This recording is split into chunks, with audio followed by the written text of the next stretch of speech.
Dear student, due to coronavirus, school started online classes for your study. So you can subscribe Golden Flower Palia YouTube channel, like and press the bell icon. Hello students, how are you all? I hope you all are doing very well and you are making your notes with the given material by watching the videos which are on the YouTube channel, that is the Golden Flower Palia. So my dear students, regularly update yourself with the videos given on the YouTube channel Golden Flower Palia. Subscribe this channel and share this channel with your friends also. So my dear students, in the last videos we were discussing about the chapter 1, diversity in the living world. Same chapter we will follow today. Only 2 or 3 topics are left in this chapter. After that we will start in the next video we will start the new chapter. And my dear students, in the last video, if you will recall your memory, we have discussed about the herbaria. What is herbaria?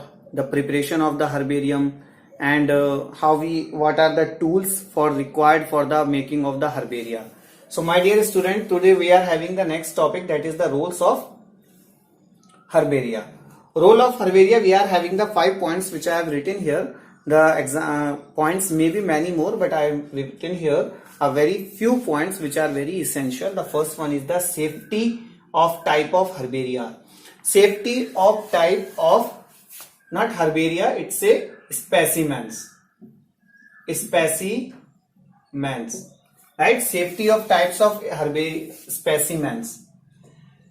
Safety of types of specimens means we are having the different kinds of the specimens which we have collected from the visiting areas, and that specimens we have to keep in herbaria or herbarium. We have to preserve their information for the future study. So a safety and types of specimen is that we can protect their specimens of the different kinds of the plants for the future study. Then after that, compilation of flora, manual and monograph. Compilation means to gather, to collect a single place, to collect on a single place. So collection, assemblage or compilation of flora. Flora means all kind of the plant and plants varieties which are present around us, that is called the flora. That is called the flora. So compilation of flora, manual and monograph, it's very very important point of the role of herbaria. Role of herbaria. Now then after that, the next point is the identification. Identification means you have to match the characters with the any other plant species. Suppose for example you are getting a specimen, then after that you have to match the characters of that specimen with the other plant character, so that you can identify the specimens. It means that is the important point of the identification. Do self study at home and stay home, save lives. Thank you very much. You can identify that which plant species is resembling which kind of the plant.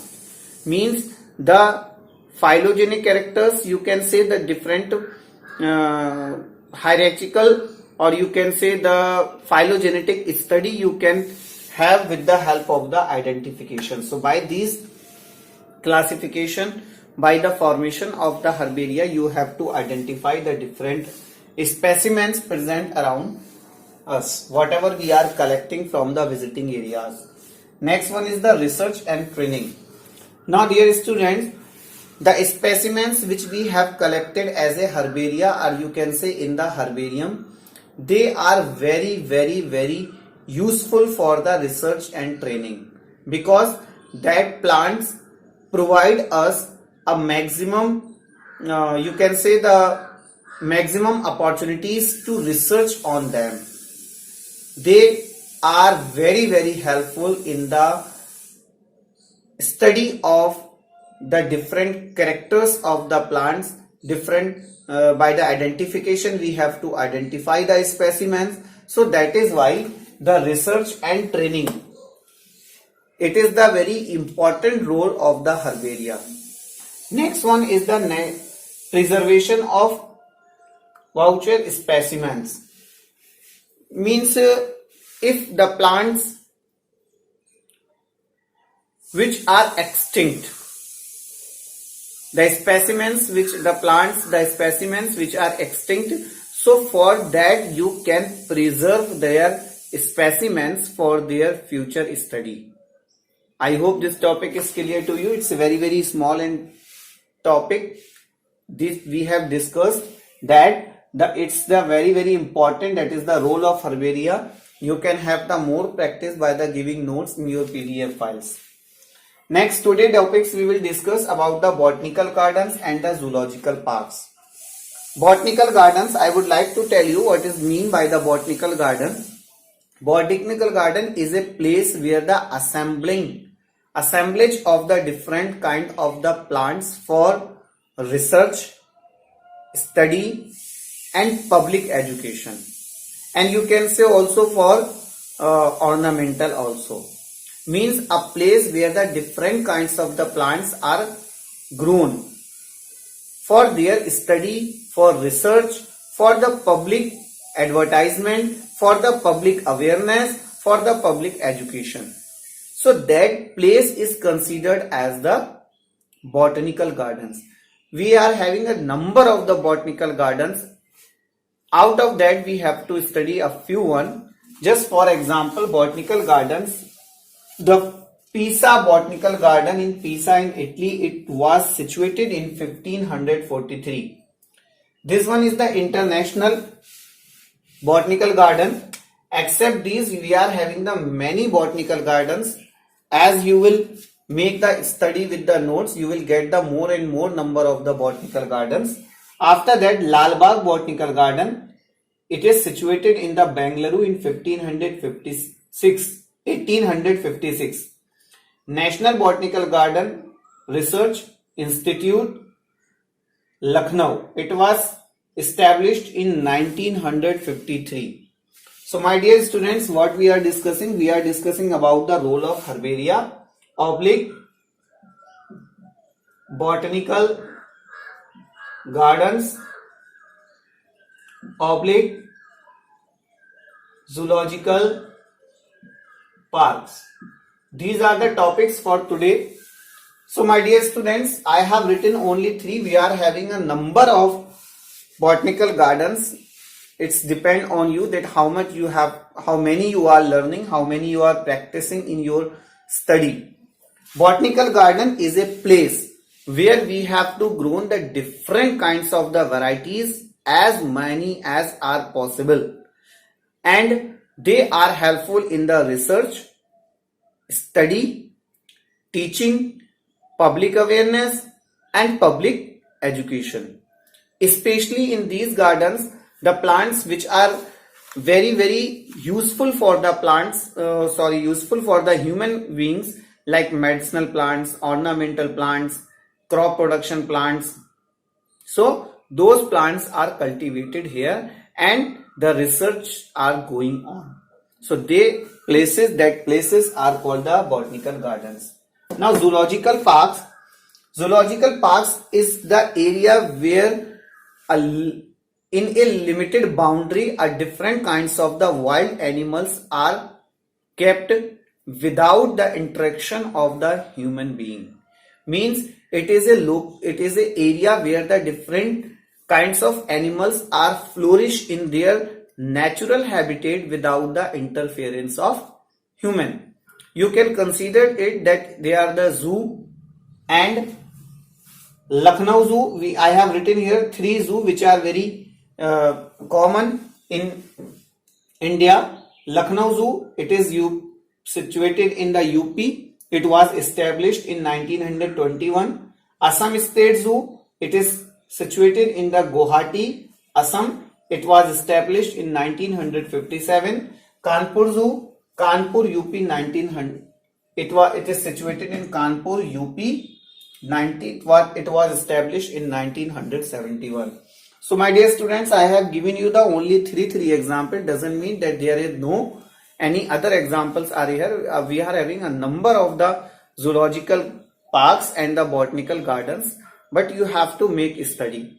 So my dear student, what I am telling you, zoological parks is the area where the wild animals are flourished into their natural habitats without the interaction, without the introduction of the human being. They are flourishing, they are developing. So they are also provide us a space, opportunity to have the study. So they are also very helpful in the biological system also. After this, some new topics also you have to study, and these topics also you have studied in your previous classes.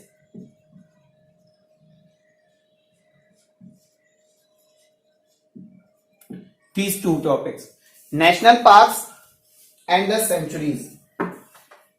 National parks, it is a governmental authorized places where the different kinds of the wild plants and animals both are protected in a limited area by providing the animals their natural habitat. Again, I am repeating, these national parks are also free from the introduction of the human being. So these areas are considered as national parks. For example, Dudhwa National Park, it is situated in the district Lakhimpur Kheri, UP. For example, Corbett National Park. For example, Gir National Park. For example, Kanha National Park. So what are they? They are the special areas where the wild plants and animals are protected by providing them their natural habitat. So they are called national parks, and in national parks both plants and animals are protected. But in the national parks, one thing we have to keep in our mind, that when any national park is situated, it is situated especially for a special species. For example, Dudhwa Tiger Reserve, it is especially situated for the protection of the tigers, but it doesn't mean that all other kind of the animals will not be protected. They will also be protected, but especially focus on the tigers protection. So all kind of the animals, wild animals and plants are protected in these areas. They are called the national parks. Now next one is the sanctuaries. Sanctuaries are situated especially for the protection of the birds. But with the birds species, the different kinds of the plants and animals are also protected in their sanctuaries. So what are these? You can say these: botanical gardens, zoological parks, national parks, sanctuaries, etc. What are these? Especially botanical gardens and zoological parks. What are these? These are very helpful in the research, in the study of the specimens and the collection of the plants, and animals are also helpful for their preservation of the species which are going to extinct or which are on the verge of the extinction.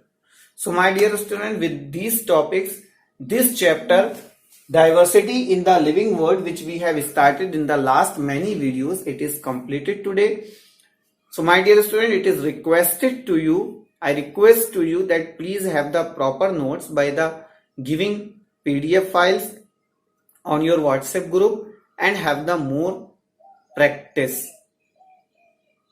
All the best. God bless you.